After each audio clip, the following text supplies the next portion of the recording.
আসসালামু আলাইকুম। স্কুলে ভর্তিতে লটারি নাকি পরীক্ষা সিদ্ধান্ত আজ। স্কুলের ভর্তিতে লটারি নাকি পরীক্ষার সিদ্ধান্ত আজ।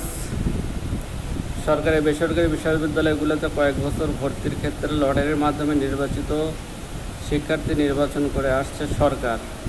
এবার বিভিন্ন শিক্ষা প্রতিষ্ঠান ও অভিভাবকদের পক্ষ থেকে দাবি উঠেছে পরীক্ষার মাধ্যমে মেধা যাচাই করে শিক্ষার্থী ভর্তি করাতে হবে।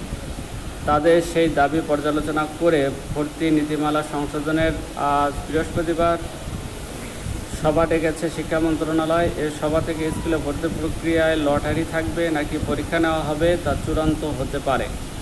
বৃহস্পতিবার বিকেল 3:30টায় সচিবালয়ে শিক্ষা মন্ত্রণালয়ের সম্মেলন কক্ষে এ সভা হবে। এতে সভাপতিত্ব করবেন মন্ত্রণালয়ের মাধ্যমিক ও উচ্চশিক্ষা বিভাগের সিনিয়র সচিব ডক্টর শেখ আব্দুর রশিদ। সভায় মাধ্যমিক ও উচ্চশিক্ষা অধিদপ্তর, জেলা শিক্ষা কর্মকর্তা, ঢাকায় বিভিন্ন স্কুল ও কলেজের প্রধানরা অংশ নেবেন। জানতে চাইলে শিক্ষা মন্ত্রণালয়ে মাধ্যমিক ও উচ্চশিক্ষা বিভাগের বেসরকারি মাধ্যমিক শাখার একজন কর্মকর্তা নাম প্রকাশে অনিচ্ছুক ঢাকাসহ দেশের অনেক স্বনামধন্য প্রতিষ্ঠানগুলোতে লটারির মাধ্যমে ভর্তি নিয়ে আপত্তি তুলেছেন।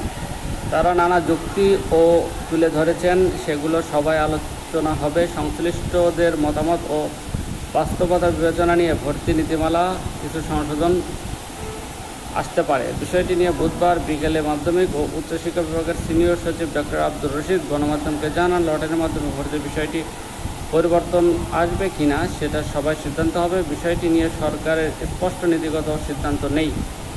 শিক্ষা প্রতিষ্ঠান প্রধান ও অভিভাবকদের দাবি নিয়ে আলোচনা করে তা যৌক্তিক মনে হলে পরিবর্তন আসতে পারে। ধন্যবাদ। আসসালামু আলাইকুম।